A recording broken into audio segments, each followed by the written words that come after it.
अस्सलामुअलैकुम। Metro one news के साथ मैं हूं साइमा खान और मैं हूं माहिना। जब बुलेटिन का बाकायदा आगाज करेंगे और सबसे पहले आपको बताएंगे सिंध के 14 अजला में 28 नशिस्तों पर ज़िमनी बल्दियाती इंतखाबात का सिलसिला है। पोलिंग का मुकर्रर वक्त खत्म हो गया। इलेक्शन कमीशन के अमले की जेर निगरानी वोटों की गिनती जारी है। जिला गरबी, शर्की, किमाड़ी की 5 नशिस्तों पर इलेक्शन हुआ। Peoples party, Jamaat Islami, JUI, PTI के उम्मीदवार मद्दे मुकाबिल है। पोलिंग सुबह 8 बजे से शाम 4 बजे तक बगैर किसी वक्फे के जारी रही। जबकि आपको बताते चलें कि ज़िमनी बल्दियाती इंतखाबात में पोलिंग मुकम्मल होने के बाद वोटों की गिनती का अमल भी शुरू हो चुका था। जबकि गैर हतमी और गैर सरकारी नताइज के हवाले से बात करें तो उसका भी सिलसिला जारी रहा। ज़िले garbi UC1 polling station number 9 के गैर हतमी और गैर सरकारी नताइज के मुताबिक पीपल्स पार्टी की शहनीला आमिर 53 वोट लेकर आगे रही हैं, जबकि TLP उम्मीदवार मोहम्मद अली 51 वोट के साथ दूसरे नंबर पर बराजमान हैं। जबकि PTI के हवाले से बात करें तो PTI के हिमायत याफ्ता उम्मीदवार आमिर हयात को 21 वोट्स मिले हैं। जबकि बात करें कराची में ज़िमनी बल्दियाती इंतखाबात का पहला गैर सरकारी गैर हतमी नताइज औरंगी UC1 चेयरमैन की नशिस्त के लिए पोलिंग स्टेशन नंबर 18 के बूथ नंबर 1 से जमात इस्लामी के उम्मीदवार 53 वोट लेकर आगे रहे हैं, जबकि तहरीक इंसाफ के आज़ाद उम्मीदवार को 21 वोट मिले हैं। TLP के हवाले से बात करें तो TLP को 42 वोट मिले हैं। पीपल्स पार्टी की खातून उम्मीदवार ने 15 वोट हासिल किए हैं। ज़िमनी बल्दियाती इंतखाबात में पोलिंग मुकम्मल होने के बाद वोटों की गिनती भी जारी है। गैर हतमी और गैर सरकारी नताइज का सिलसिला जारी है। जिला गरबी UC1 पोलिंग स्टेशन 9 के गैर हतमी गैर सरकारी नताइज के मुताबिक पीपल्स पार्टी की शहनीला आमिर 53 वोट लेकर आगे है। TLP उम्मीदवार मोहम्मद अली 51 वोट के साथ दूसरे नंबर पर है, जबकि PTI के हिमायत याफ्ता उम्मीदवार आमिर हयात को 21 वोट मिले हैं। आपको बताते चले सिंध के 14 अजला की 28 नशिस्तों पर ज़िमनी बल्दियाती इंतखाबात का सिलसिला है। पोलिंग का मुकर्रर वक्त खत्म हो गया है। आपको बताते चले कराची में ज़िमनी बल्दियाती इंतखाबात बल्दिया टाउन UC8 के पोलिंग स्टेशन नंबर 12 के गैर हतमी और गैर सरकारी नताइज सामने आए। पीपल्स पार्टी के मोहम्मद फैसल 142 वोट लेकर पहले नंबर पर, PTI के आज़ाद उम्मीदवार 43 वोट लेकर दूसरे नंबर पर है। तहरीक लब्बैक पाकिस्तान के जाफर रिजवी 32 वोट लेकर तीसरे नंबर पर। मजबूरी वोटर्स की तादाद 1400 है। टोटल वोट कास्ट 240 हुए। जी हाँ, बिल्कुल। TMC सोहराब गोट UC8 के हवाले से बात करते चले कि न्यू सब्जी मंडी के पोलिंग स्टेशन नंबर 2 के गैर हतमी गैर सरकारी नताइज सामने आ चुके हैं। पीपल्स पार्टी के शहरोज अहमद 282 वोट लेकर पहले नंबर पर हैं, जबकि जमात इस्लामी के आसिफ अली खान 27 वोट लेकर दूसरे नंबर पर मौजूद हैं। PTI के आजाद उम्मीदवार जलील अहमद 18 वोट लेकर तीसरे नंबर पर बराजमान हैं। UC8 न्यू सब्जी मंडी के पोलिंग स्टेशन नंबर 3 के गैर सरकारी और गैर हतमी नताइज के मुताबिक पीपल्स पार्टी के शहरोज अहमद 689 वोट लेकर पहले नंबर पर मौजूद हैं। जमात इस्लामी के आसिफ अली 42 वोट लेकर दूसरे नंबर पर हैं, जबकि तहरीक इंसाफ के आजाद उम्मीदवार जलील अहमद 11 वोट लेकर तीसरे नंबर पर रहे। इन्हीं तमाम तर चीज़ों पर बात करने के लिए इस वक्त स्टूडियो में हमारे साथ मौजूद हैं senior reporter metro one news Hafeez Ansari साहब। खुशामदीद कहते हैं हफीज़ अंसारी साहब आपको इस स्टूडियो में। सर, जाहिर है बल्दियाती इंतखाबात का इनेकाद हुआ है और आप इसमें काफ़ी एक्टिव नज़र आते हैं हमेशा से। सर, कैसा टर्नओवर रहा है इसका?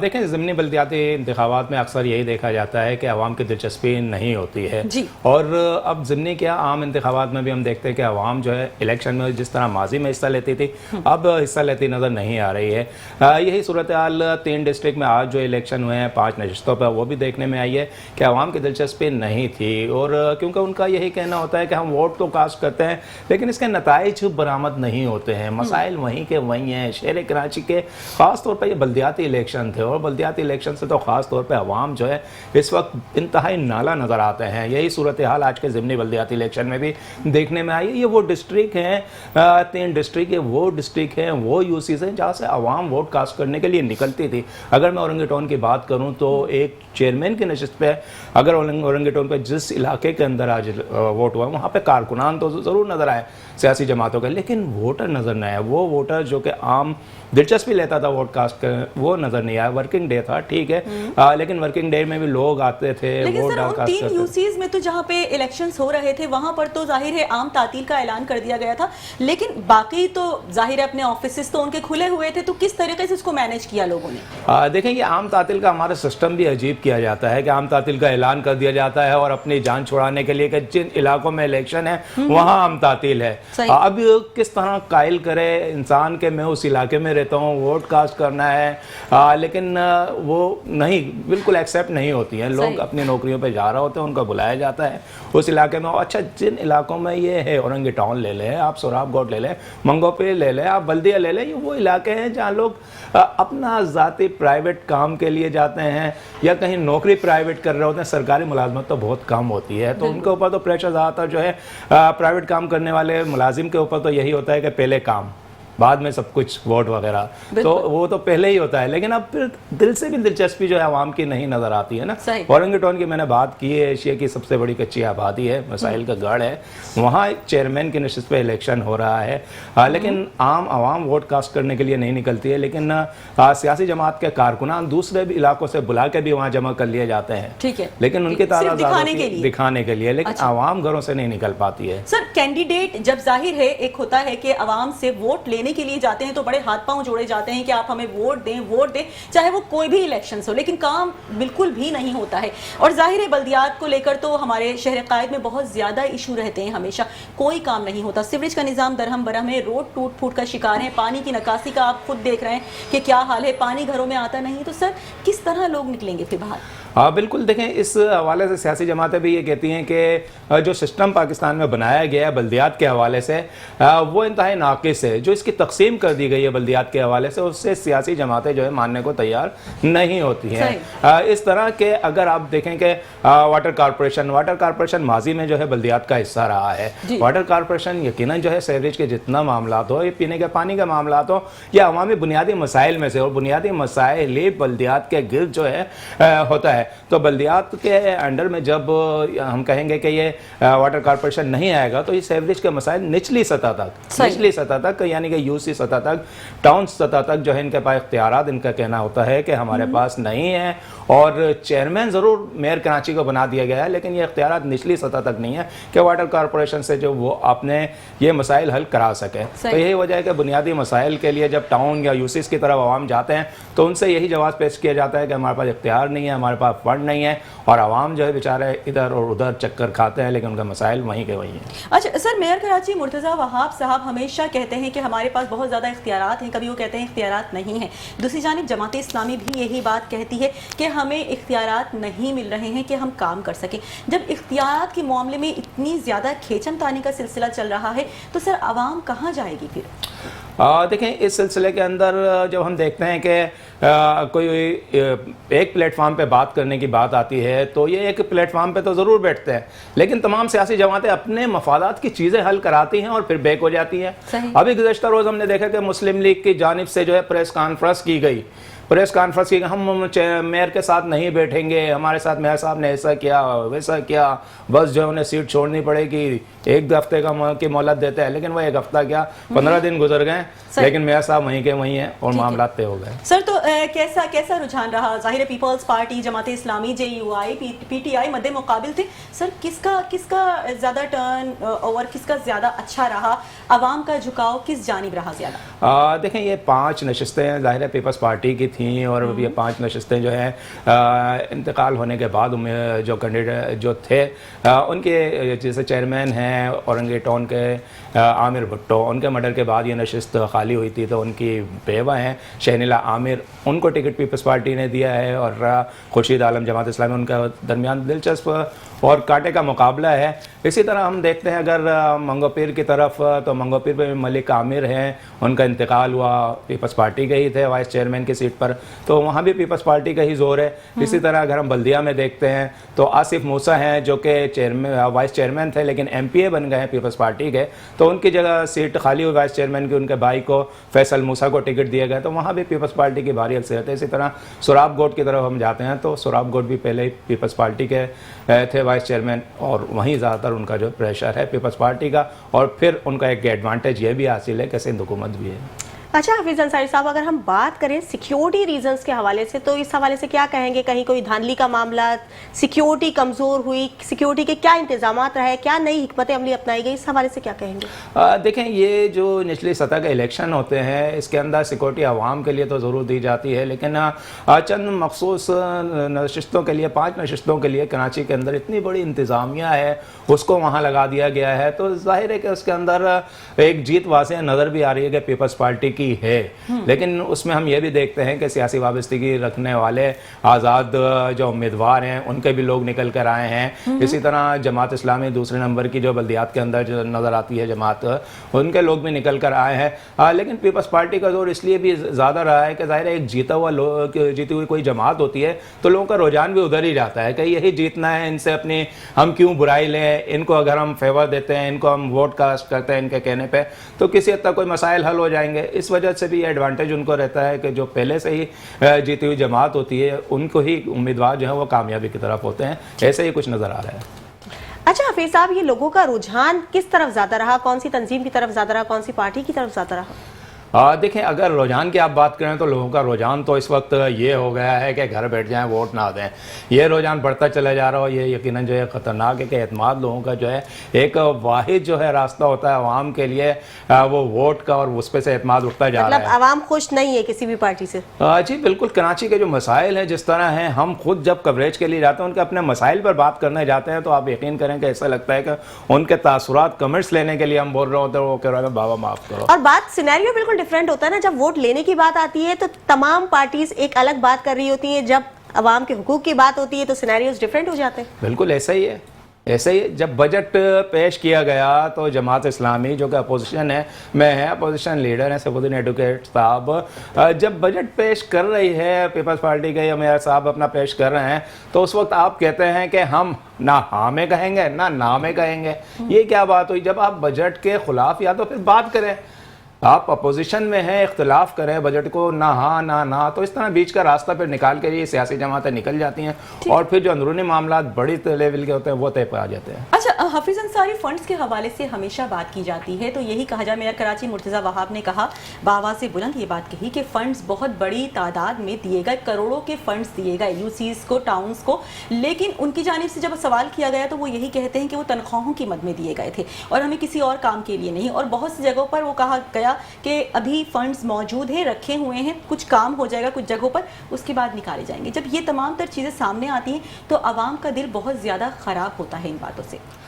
बिल्कुल आपने बात सही कही है, लेकिन हमारे यहाँ मैंने बात की ना कि सिस्टम या तरीक़ाकार ऐसा राइज किया जाता है कि जब आवाम की समझ में आता है तो चेंज हो जाता है। ठीक है। अब जैसे बल्दियात के अंदर ये नया एक तरीका राइज हुआ कि फ़ंड बल्दिया नहीं देती, KMC जो है फंड नहीं देती है। अलबत्ता एक बड़ा एडवांटेज उन्होंने ये दिया कि 7-8 करोड़ और 12-12 करोड़ का फंड मिल रहा है, उसके बावजूद भी सवालिया निशान है। जी मैं उसी तरफ आ रहा हूँ। बात नाम फंड का दिया जाता है, उसी तरफ मैं आ रहा हूँ कि हाँ उनके पास उनको एक एडवांटेज ये दिया गया है कि प्रॉपर्टी टैक्स जो कि सिंध हुकूमत लिया करती थी उस मद में जो है अरबों रुपए आ रहे हैं या करोड़ों रुपए आ रहे हैं उनके पास, प्रॉपर्टी टैक्स की मद में आ रहा है। तो इसी तरह अगर जो बात अरब की जा रही है, कहीं 88 करोड़ आए हैं, 89 करोड़ आए हैं, 1 अरब 20 आए हैं, 1 अरब 10 आए हैं, वो सुई सदरन गैस की लाइनें जो डाली गई थी उसका जो रोड कटिंग जिसे कहते हैं उसकी मद में जो चालान जमा हुआ उसमें इन टाउन्स को पैसे मिले हैं। उसके लिए मेयर साहब जो है जाहिर है एक सियासी बात होती है, सियासी बात को घुमा फिरा के करके कर देते हैं कि 1 अरब आए अवाम इस तरफ घूमेगी कि टाउन के पीछे लग जाएगी। तो ये फंड की बात नहीं है। हाँ अलबत्ता KMC ने या मेयर ने यूसीस के लिए इतना ज़रूर किया था कि पहले 6 लाख रुपए 7 लाख रुपए महीना मिलता था, मंथली मिलता था यूसीस को, उसको 12 लाख रुपए कर दिया है। तो इसमें यूसीस को ये बेनिफिट दिया, लेकिन यूसीस भी फिर ये कहती है कि ये भी हम तनख्वाहों की मद में जो है खर्च हो जाते हैं। जो उनके मुलाजिम हैं उनकी तो सैलरी जो है KMC नहीं देती, जो टाउन्स हैं उनकी सैलरी जो है वो KMC नहीं देती है। उसकी सैलरी जो ये ऑथोरिटी होती है इसके ज़रिए अदा की जाती है टाउन्स के अंदर, या यूसीस के अंदर जो फंड जिसे 12 लाख किया गया है इसके ज़रिए जो है उन मुलाजमीन की। लेकिन अगर हफीज साहब अगर हम फंड्स की बात करें तो फंड्स का मामला हटता है तो इख्तियारात का रोना रोते हैं। फिर इख्तियारात होने के बावजूद रोड की अगर हम हालत देखें, सड़कों की हालत अबतर से अबतर हो रही है, आवाम रो रही है। आवाम का भरोसा ऐसे ही तो नहीं उठाया ना किसी भी पार्टी से। तो क्या है ये सिलसिला, क्या है कि फंड्स मिलने के बाद भी फिर इख्तियारात का मसला है, इख्तियारात है तो फंड्स का इशू है, क्यों? आवाम का एतमाद बिल्कुल सही उठ रहा है क्योंकि आवाम को घुमाया जा रहा है। आवाम को घुमाया इस तरह जा रहा है कि आप कल फंड उनको इख्तियारात आपने ये दे दिए कि प्रॉपर्टी टैक्स के ज़रिए जो है आप अपना रेवेन्यू जनरेट करें और फिर डेवलप करें अपने इलाकों को। तो इस तरह वो कर रहे हैं, लाखों रुपए करोड़ों रुपए जो आ रहे हैं उस मद में उनको खर्च करने का, उनको काम करने का जो है राइट बनता है कि वो डेवलप करें। अगर उनके पास रेवेन्यू आ रहा है, लाखों करोड़ों की सूरत के अंदर और आ रहा है। ऐसा नहीं है कि प्रॉपर्टी टैक्स आप देखें पहले लोग नहीं देते थे, 6 से 7 साल नहीं दिया है, लेकिन अब घर घर जो है प्रॉपर्टी टैक्स के लिए टाउन्स की तरफ से आ रहे हैं लोग, प्रॉपर्टी टैक्स बार्गेनिंग करके कम ज़्यादा करके जैसे भी दिया जा रहा है। तो इस तरह एक्सेप्ट ये टाउन भी करना है कि हमारे पास जो है करोड़ों रुपए टैक्स के मद में आ रहे हैं, रेवेन्यू के मद में आ रहे हैं। लेकिन जब काम की बात आती है कि सीवरेज की लाइन डालनी है तो मखसूस जगहों पे डाल दी जहाँ अपने वोट बैंक है। इसके अलावा अगर डालने की बात आई तो बात आ गई फिर वो हमारे इख्तियार में वाटर कॉर्पोरेशन नहीं है। आपसे हम हफीज अंसारी साहब ये जानना चाहेंगे, आपने कहा कि जाहिर 5 नशिस्तें हैं और एक पे आमिर भुट्टो साहब हटे थे, उनका इंतकाल हुआ था, मलिक आमिर साहब का इंतकाल हुआ, और सबसे बड़ी बात है कि आसिफ मूसा साहब जब हटे हैं अपनी नशिस्त से तो अपने भाई को ही उन्होंने वो टिकट जाहिर है दिलवा दिया। ये वही फिर कहानी आ जाती है कि एक दूसरे को ट्रांसफर किए जा रहे हैं चीजें और वही लोग घूम फिर कर आ रहे हैं जो आवाम का काम नहीं कर रहे हैं। तो सर काम कौन करेगा? कौन ऐसे लोग आएंगे? क्या आज़ाद उम्मीदवार आएंगे जो काम करेंगे? बिल्कुल देखें, अब जो शफाफ एक तरीका होता था उम्मीदवार के नामजदगी का वो भी अब सियासी जमातों में नहीं रहा है। ये हकीकत है कि अब उस शख्स को जो है उम्मीदवार बनाया जाता है किसी भी इलेक्शन के अंदर, पहले उसको देखा जाता है बैंक बैलेंस है और फिर उसको इंटरव्यू किया जाता है। हर जमात इंटरव्यू करती है कैंडिडेट्स के, उसमें पूछती है कि आप अपना अखराजात खुद बर्दाश्त कर लेंगे, और इसके साथ अपने अखराजात बर्दाश्त करने के बाद MNA MPO या बल्दियात की सतह तक उसके बाद यानी कि फिर वो अपना फंड के लिए कहते हैं आप इस फंड के लिए इतनी मद में कितनी रकम दे सकते हैं। उसके बाद फिर फिर आप कैंडिडेट्स लेते हैं तो फिर वो पहले तो अपना जो खर्च किया होगा वो बनाएगा, उसके बाद फिर आगे के डेवलपमेंट सोचेगा। ठीक है, आगे की डेवलपमेंट सोचेगा। बहुत शुक्रिया हफीज अंसारी हमारे साथ इस वक्त स्टूडियो में मौजूद थे। बल्दियाती ज़िमनी इंतखाबात हुए हैं आज, उस पर काफ़ी गहरी नज़र रखे हुए थे। ब्रीफली आज बताया भी कि किस तरीके का रुझान देखने में आ रहा है और उम्मीदवारों की जानिब से एक मतलब पोलिंग बूथ की तरफ नहीं जा रहे थे। एक बिल्कुल अजीब सिचुएशन थी क्योंकि काम नहीं हो रहा। बल्दियाती नुमाइंदगान बड़े बड़े दावे करते हैं कि काम करवाएंगे, लेकिन कोई काम नहीं होता। सीवरेज का निज़ाम बदतरीन है, रोड खस्ता हाल हो चुके हैं, पानी की नक्कासी का कोई बेहतरीन इंतजाम नहीं है, साफ पानी घरों को मैसर नहीं होता है, और टाउन चेयरमैन हो या कोई भी हो वो यही कहते हैं कि हमारे पास इख्तियारात नहीं है या फंड्स नहीं है। इसी के साथ यहाँ वक्त हुआ एक शॉर्ट ब्रेक का, हमारे साथ रहिए। Welcome back. खबरों का सिलसिला जारी रखेंगे और आपको बताएंगे सिंध के सीनियर वजीर शर्जील मेमन की ज़ेर सदारत अहम इजलास मुनक्किद हुआ। हुकूमत सिंध की जानिब से हालिया हफ्ते के दौरान पिंक स्कूटीज खवातीन को फराहम करने का फैसला कर लिया गया। शर्जील मेमन ने कहा कि ये सहूलत खवातीन के लिए एक इनकलाबी कदम है। खवातीन को रोजाना की आमदोरफ्त में आसानी होगी, वक्त की बचत, सफरी अखराजात में कमी के साथ खवातीन को एक महफूज और बावकार सफर मुयसर आएगा। दरख्वास्त गुजार खवातीन और तालबात का record Sindh mass transit authority के जरिए मुरतब किया जा रहा है। सिंध के सीनियर वजीर शर्जील मेमन की ज़ेर सदारत अहम इजलास मुनक्किद हुआ। हुकूमत सिंध की जानिब से हालिया हफ्ते के दौरान पिंक स्कूटीज खवातीन को फराहम करने का फैसला कर लिया गया। शर्जील मेमन ने कहा कि ये सहूलत खवातीन के लिए एक इनकलाबी कदम है। खवातीन को रोजाना की आमदोरफ्त में आसानी होगी, वक्त की बचत, सफरी अखराजात में कमी के साथ खवातीन को एक महफूज और बावकार सफर मुयसर आएगा।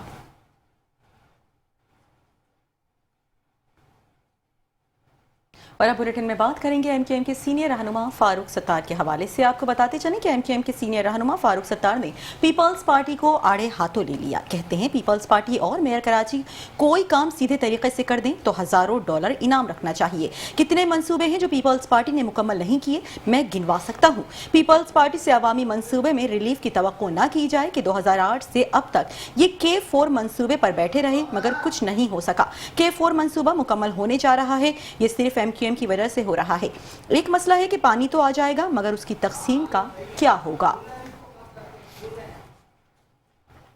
यानी KMC भी एक हुकूमती इदारा है, अवामी इदारा है। सूबाई हुकूमत भी जाहिर है कि अवाम के वोटों से आई है और अवाम के लिए है। वफाकी हुकूमत भी एक सियासी जमहूरी हुकूमत है।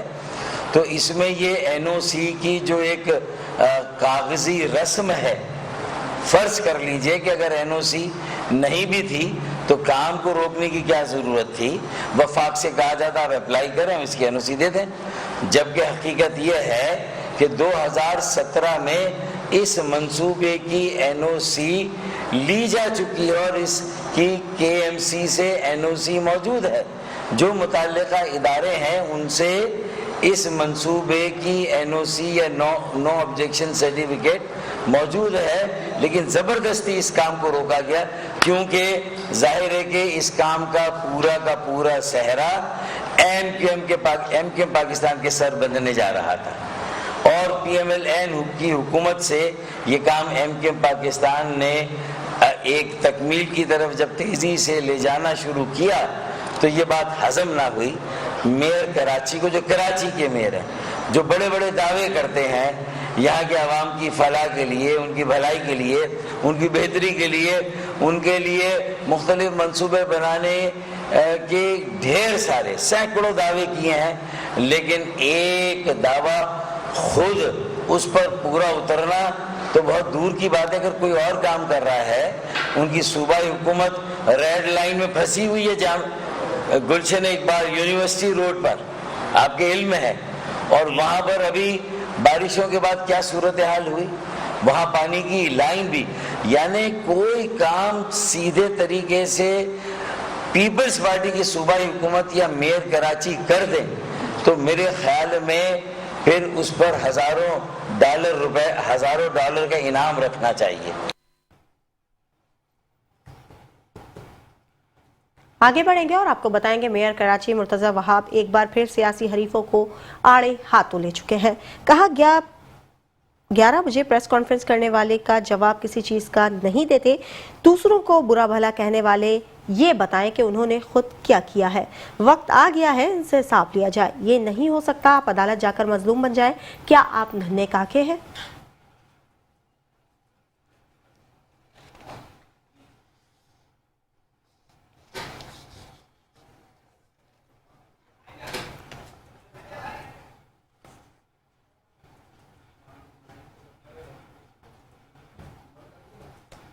और बुलेटिन में बात करेंगे वजीर बल्दियात के हवाले से। वजीर बल्दियात सिंध सईद गनी की मेट्रो वन न्यूज़ के एंकर पर्सन इम्तियाज मीर से मुलाकात हुई है, जबकि मकामी अस्पताल में जेर इलाज एंकर पर्सन इम्तियाज मीर की इयादत की। सईद गनी ने सीनियर सहाफ़ी की मुकम्मल सेहतयाबी की दुआ भी की। आपको बताते चलें कि वजीर बल्दियात सिंध सईद गनी की मेट्रो वन न्यूज़ के एंकर पर्सन इम्तियाज मीर से मुलाकात हुई, जबकि मकामी अस्पताल में जेर इलाज एंकर पर्सन इम्तियाज मीर की इयादत की और सईद गनी ने सीनियर सहाफ़ी की मुकम्मल सेहतयाबी के लिए दुआ भी की। सिंध एम्प्लॉयज अलायंस की जानिब से हड़ताल की गई।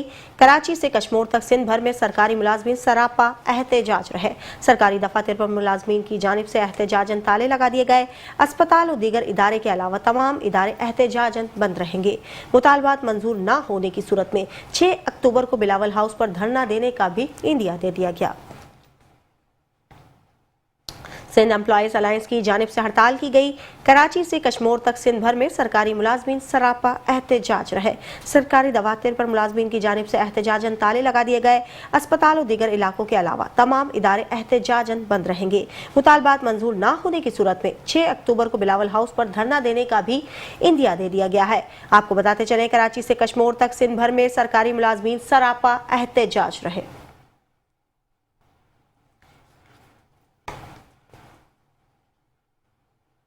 दीगर खबरें भी न्यूज बुलेटिन का हिस्सा बनाएंगे, लेकिन इस ब्रेक के बाद हमारे साथ रहिएगा।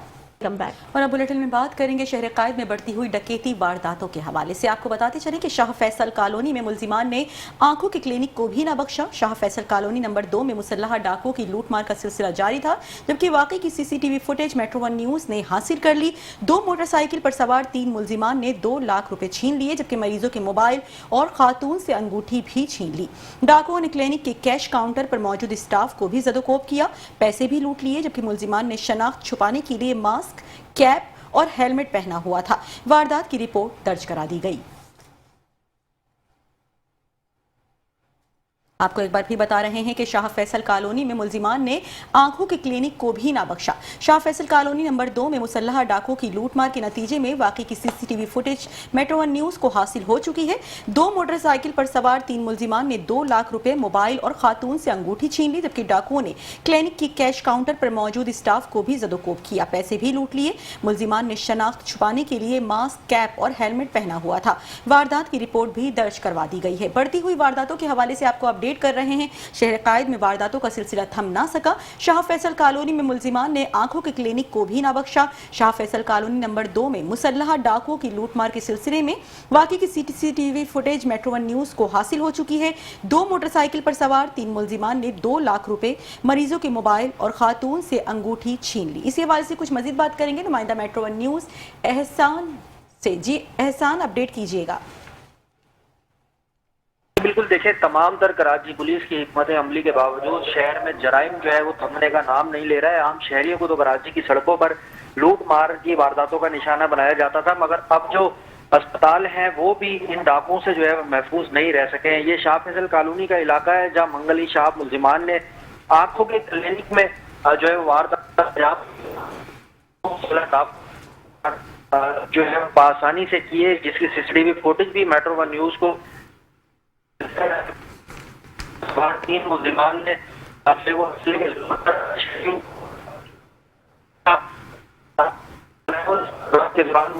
2 लाख रुपए और मरीजों के मोबाइल फोन और खातून के जो तलाई जेवरात थे वो छीन कर मुलजिमान जो है फरार होने में कामयाब हुए हैं।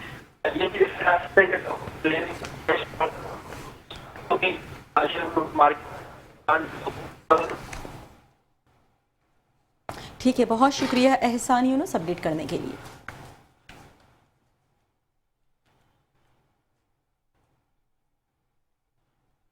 खबरों का सिलसिला जारी रखते हुए इस अहम खबर से आगाह करेंगे। मेट्रो 1 न्यूज क्राइम डिपार्टमेंट की गुटखा माफिया के खिलाफ कार्रवाई की गई। सनसनीखेज हकाइक सामने आ गए। गुटखा फरोश ने 4 थानों को ठेके पर ले लिया था।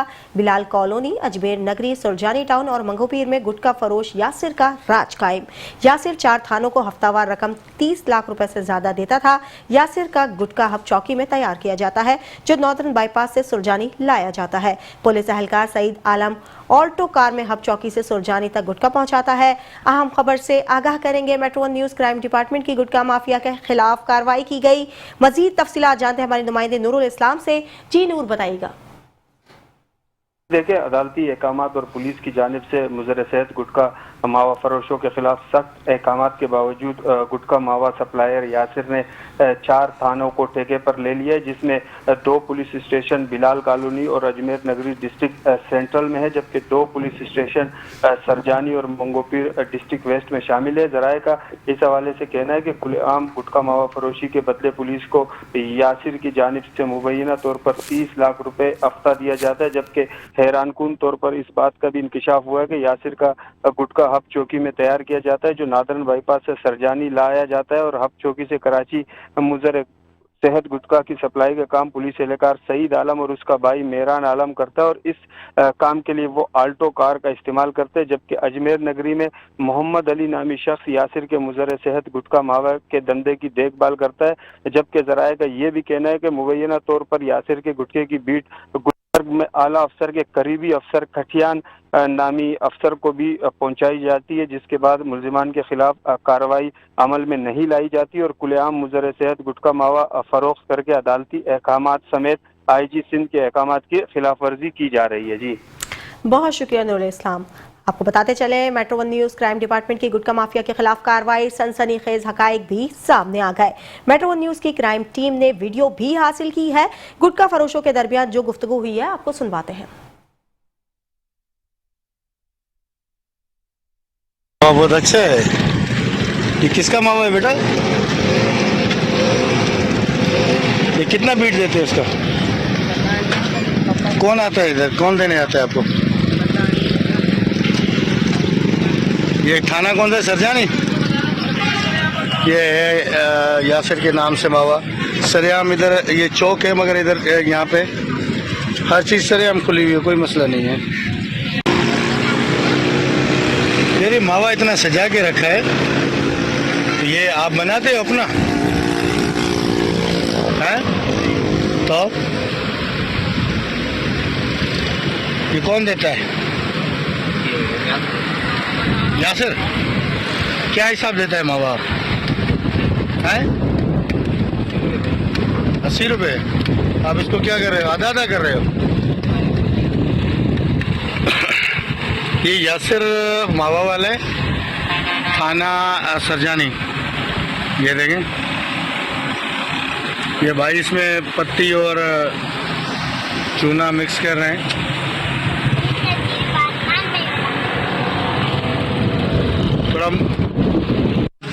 थोड़ा पढ़ माशाल्लाह। ये एक ही मावा है जो एक ही भाई, ये किसका मावा है बिकता है?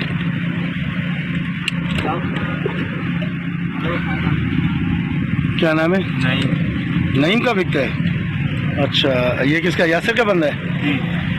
यासिर का बंदा है। नईम बता रहा था। अच्छा, आगे देता है। ये देख रहे हैं, ये सरेआम रखा हुआ है।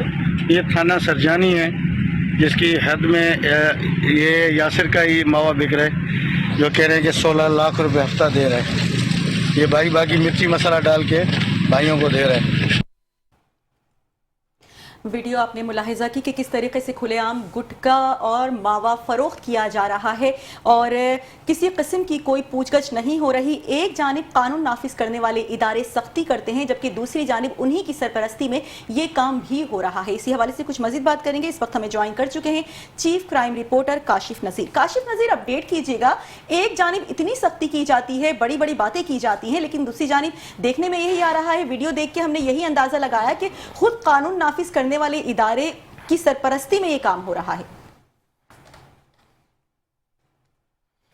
शहर में एक मुनज़्ज़म गिरोह है गुटखे का जो काम कर रहा है, और अगर इस गिरोह की बात की जाए तो इस तरह के बहुत से मुनज़्ज़म गिरोह हैं जो डिस्ट्रिक्ट, अलग अलग डिस्ट्रिक्ट में, अलग अलग एरियाज में, कराची में काम कर रहे हैं। अगर इसी तरीके से बात की जाए, बिलाल ख्वाजा अजमेर नगरी, सरजानी टाउन, मंगोपीर में जो गुटखा फरोश गिरोह है, और इस गिरोह को मुबैना तौर पर यासिर नामी लड़का है वो जो शख्स है वो चला रहा है। यासिर ने तकरीबन 4 थानों को जो है वो अपने कंट्रोल में ले लिया है, और बताया जाता है कि इस 4 थानों की बीट तकरीबन 30 लाख रुपए के करीब जो है वो हफ्तावार पहुंचाई जाती है, जो पुलिस के एसपीओ से लेकर एसएसपी और दीगर आला अफसरान तक जाती है, जिसमें यासिर जो है वो 4 थानों का ठेका लेने के बाद ये भी इस बात का भी दावा करता है कि एक तो गुटखा जो वैसे ही सुप्रीम कोर्ट की तरफ से बैन है और उसके ऊपर पाबंदी है, उसके अलावा दूसरा गुटखा वहाँ उस इलाके में कोई नहीं बेच सकता, जिसमें पुलिस एहलकार सईद है जो खुद अपनी ऑल्टो में अब चूंकि शहर में काफी सख्ती है और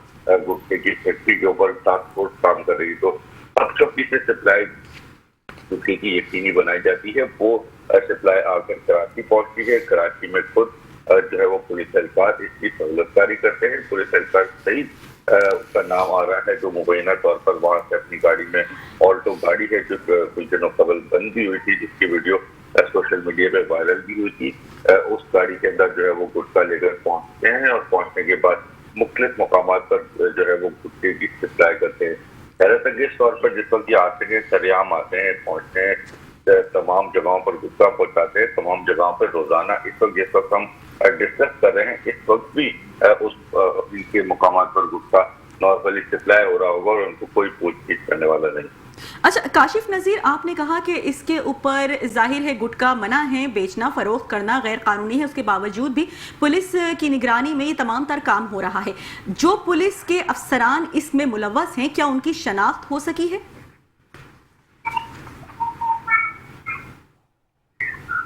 जी काशिफ नज़ीर।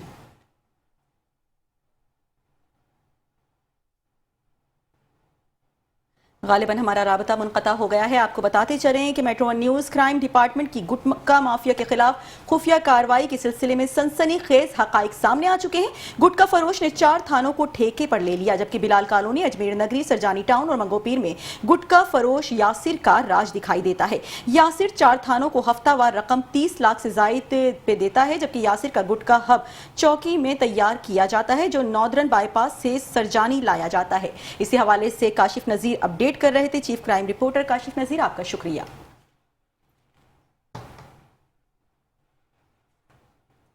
खबरों का सिलसिला जारी रखेंगे और आपको बताएंगे गुलशन इकबाल के सॉफ्टवेयर हाउस में लड़की को कैद करने का वाकया पेश आया। वाकये का मुकदमा गुलशन इकबाल थाने में लड़की के वालिद की मुद्दत में दर्ज कर लिया गया। मुकदमे में हवाई फायरिंग, जान से मारने की कोशिश और धमकियों के इल्जामात शामिल हैं। मुकदमे में सॉफ्टवेयर हाउस का मैनेजर, 2 सिक्योरिटी गार्ड समेत दीगर 4 अफराद नामजद किए गए। बेटी सॉफ्टवेयर हाउस में कस्टमर डेकिंग का काम करती है। सिक्योरिटी गार्ड ने सॉफ्टवेयर हाउस के अंदर से फायरिंग की। पुलिस इत्तला मिलने पर पहुंची और लड़की को बाजियाब करवा लिया।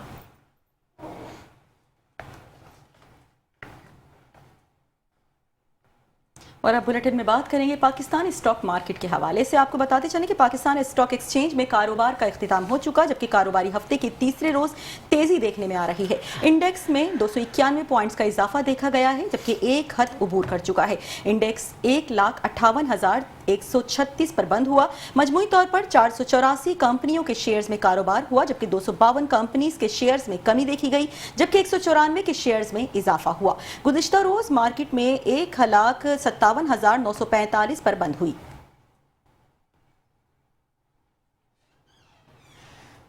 आपको बताते चलें कि पाकिस्तान स्टॉक एक्सचेंज में कारोबार का इख्तिताम हो चुका है, जबकि कारोबारी हफ्ते के तीसरे रोज तेजी देखने में आई। इंडेक्स में 291 पॉइंट्स का इजाफा देखा गया, एक हद अबूर हो चुकी, जबकि इंडेक्स 1,58,136 पर बंद हुआ। मजमूई तौर पर 484 कंपनीज के शेयर्स में कारोबार हुआ, 252 कंपनीज के शेयर्स में कमी, जबकि 194 के शेयर्स में इजाफा देखा गया।